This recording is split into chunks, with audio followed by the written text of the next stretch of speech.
উত্তরবঙ্গের অনেক জায়গাতেই তো আমরা ঘুরেছি, কিন্তু একই সাথে কাঞ্চনজঙ্ঘা, নেওড়া ভ্যালির মতো ঘন জঙ্গল, রাতের গা ছমছমে পরিবেশ, তরাইয়ের চা বাগান বা লাভার মতো সুন্দর শহর একসাথে পেয়েছেন কখনো? এই প্রশ্নের উত্তর নিয়েই আমি হাজির এই ভিডিওতে। এই উত্তরের খোঁজ যদি আপনারা চান তাহলে দেখতে থাকুন এই ভিডিও।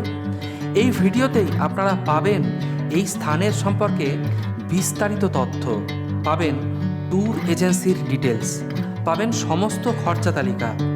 দেখতে থাকুন তাহলে। Bring me into golden sunlight.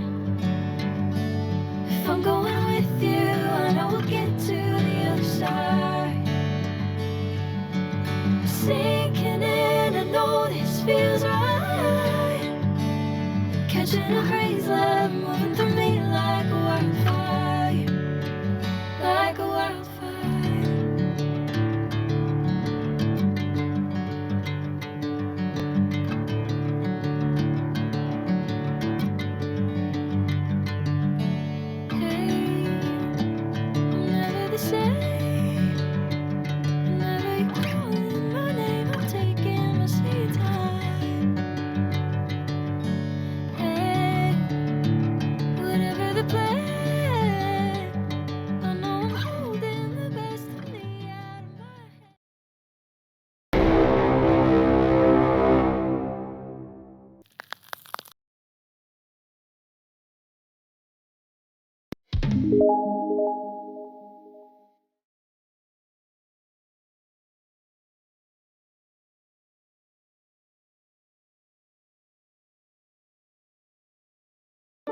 নমস্কার বন্ধুরা, পুজোয় বাঙালির উড়ু উড়ু মনের চাহিদা মেটাতে আমি হাজির উত্তরবঙ্গের 5টি অফবিট লোকেশনের ভিডিও নিয়ে।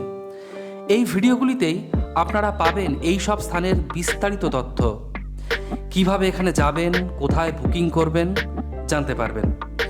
দেখতে পারবেন নেওড়া ভ্যালির অসাধারণ গা ছমছমে পরিবেশ, দেখতে পারবেন তিস্তা তীরবর্তী অনন্য ভূপ্রকৃতি, অফবিট দার্জিলিংয়ের চা বাগানগুলি। ভিডিওর টাইটেল বা থাম্বনেইল দেখেই বুঝতে পেরে গেছেন নিশ্চয়ই যে আমাদের আজ ভ্রমণ স্থানগুলি কি কি।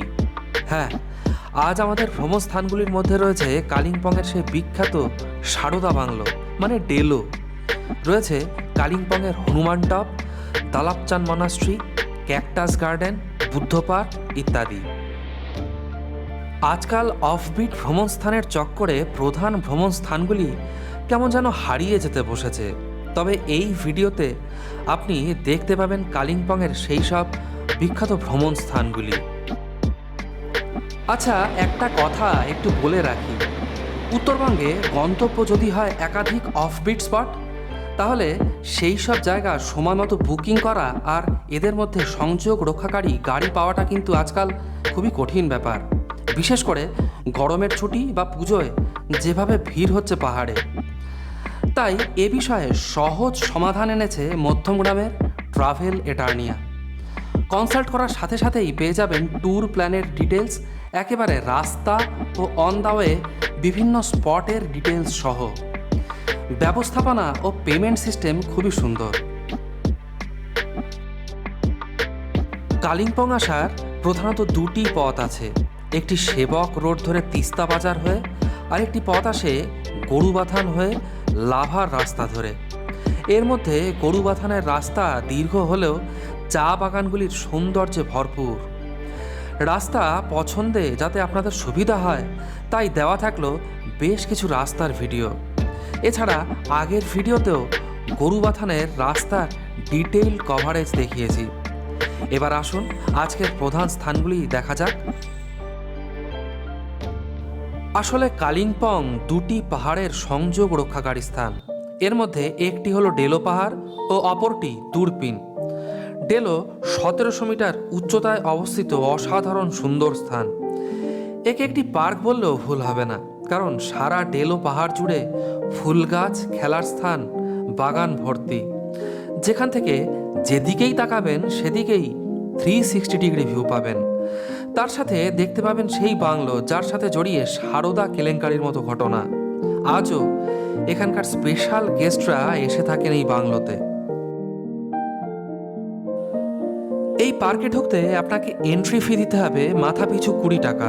সারা পার্ক জুড়ে হরেক রকম ফুলে ভরা, যার ডান দিকে এলে দেখতে পাবেন তিস্তার অনন্য আঁকাবাঁকা গতিপথ, যা এই স্থানের আকর্ষণকে দ্বিগুণ বাড়িয়ে দেবে। এরই মধ্যে আকাশে তাকালে দেখতে পাবেন প্যারাগ্লাইডিংয়ের খেলোয়াড়দের। পার্কের মধ্যেও খেলার রসদ কম নেই। জঙ্গলের মধ্যে দিয়ে হাঁটা থেকে শুরু করে ঘোড়সওয়ারিও করতে পারেন আপনি চাইলে। 1 ঘন্টা কাটিয়ে এখান থেকে আমরা রওনা দেব আমাদের পরের গন্তব্যের উদ্দেশ্যে। এরপর চলে আসব হনুমান টপে। রাস্তা থেকে একটু উপরে সিঁড়ি দিয়ে উঠে আপনি পৌঁছে যান হনুমানের মূর্তির পাদদেশে। পুরো বাগানটাই ফুলে ভরা, এর মধ্যে হাঁটতে আপনার ভালোই লাগবে। হনুমান টপ থেকে আমাদের পরবর্তী গন্তব্য দালাবচান বৌদ্ধ মনাস্ট্রি। রাস্তার পাশেই এই ছোট্ট মনাস্ট্রি ঘুরতে আপনার ভালোই লাগবে। বুদ্ধের মূর্তি ও তার পাশে ছড়িয়ে থাকা পাইন গাছের বনভূমি অনেককেই রোমাঞ্চিত করে থাকে। আমাদের পরবর্তী গন্তব্য কালিম্পংয়ের ক্যাকটাস গার্ডেন, যা পাইন ভিউ নার্সারি নামে পরিচিত। এখানে 1500-র বেশি ক্যাকটাসের প্রজাতি আপনি দেখতে পাবেন, যা সারা বিশ্ব থেকে 4 দশক ধরে খুঁজে খুঁজে আনা হয়েছে। 2 একর জমিতে মিস্টার মোহন প্রধান জন্ম দিয়েছেন এত প্রজাতির ক্যাকটাস, যা তাকে দিয়েছে বিশ্বজোড়া খ্যাতি ও নানা পুরস্কার। এই ট্যুরে আমাদের নাইট স্টে তালিকা, কজন মেম্বার ছিলাম বা মাথাপিছু খরচ সবই দেওয়া থাকলো ভিডিওর শেষের দিকে একটি স্লাইডে, তাই ভিডিওটি পুরো দেখতে একদম ভুলবেন না। কালিম্পংয়ে আমাদের শেষ গন্তব্য দূরবীন মনাস্ট্রি। দূরবীন কথাটির অর্থ হলো বাইনোকুলার। এর এমন নাম হওয়ার কারণ এখান থেকে চোখে বাইনোকুলার লাগালে দেখতে পাবেন কাঞ্চনজঙ্ঘা সহ হিমালয়ের অসাধারণ সৌন্দর্য। দূরবীন মনাস্ট্রিটি স্থাপন করেন দুধজম রিনপোচে 1950-এর দশকে। এখানেই রয়েছে তিব্বতী বৌদ্ধ ধর্মের বিখ্যাত কাঙ্গুরের 108টি সংকলন, যাতে লেখা গৌতম বুদ্ধের নিজস্ব বাণী ও নির্দেশাবলীর অনুবাদ।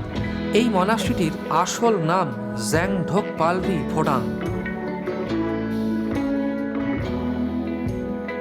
এছাড়া লাভা থেকে কালিম্পং ঢোকার ঠিক আগেই ডান দিকে পাহাড়ের উপরে চলে গেছে ডক্টর গ্র্যাহামের স্কুল। সেখানেই ছড়িয়ে ছিটিয়ে রয়েছে ডক্টর গ্র্যাহামের ইতিহাস।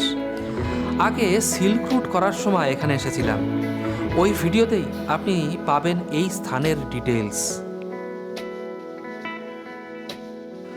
কালিম্পং শহরের মধ্যেই আপনি পেয়ে যাবেন মঙ্গল ধাম মন্দির। এখানে মন্দিরের মধ্যেই রয়েছে ভগবান শ্রীকৃষ্ণের সম্পূর্ণ জীবনী, তাও মূর্তি আকারে। এছাড়া মন্দিরের শান্ত পরিবেশ আপনাকে মুগ্ধ করতে যথেষ্ট। অবশেষে আমরা এসে পৌঁছালাম আমাদের আজকের শেষ গন্তব্য লাভা মনাস্ট্রিতে। এর আসল নাম কাগু থেকচেন লিং মনাস্ট্রি। 1990 সালে প্রতিষ্ঠিত এই মনাস্ট্রি যথেষ্টই বড়। তিব্বতী স্টাইলে বানানো মনাস্ট্রিটি আজ লাভার মূল আকর্ষণ। তবে রাস্তার উপরে অবস্থিত হওয়ার জন্য ও যোগাযোগের সুবিধার জন্য এটি কিন্তু যথেষ্ট জনবহুল। আমাদের এইবারের উত্তরবঙ্গ ট্যুরে রাত্রিবাস ছিল লুংচু, ভিক্কেলেগাঁও, তাকদা ও দাওয়াইপানিতে। আমরা মোট 6 জন ছিলাম এই ট্যুরে। ট্রাভেল এটার্নিয়ার সাথে করা এই ট্যুরে আমাদের একটি 4 বেডেড রুম ও একটি ডাবল বেডেড রুম দরকার ছিল। দিন সংখ্যা ছিল 4 রাত 5 দিন। গাড়ি পেয়েছিলাম জাইলো। মাথাপিছু খরচা হয়েছিল 7,950 টাকা। যাই হোক, আজকের ভিডিও এ পর্যন্তই। ভিডিওটি যদি ভালো লাগে তাহলে একে একটি লাইক অবশ্যই দিন, শেয়ার করুন বন্ধুদের সাথে। কোনো প্রশ্ন থাকলে করুন কমেন্ট, আর হ্যাঁ, চ্যানেলকে সাবস্ক্রাইব করতে একদম ভুলবেন না। তাহলে খুব ভালো থাকবেন আপনারা। ধন্যবাদ।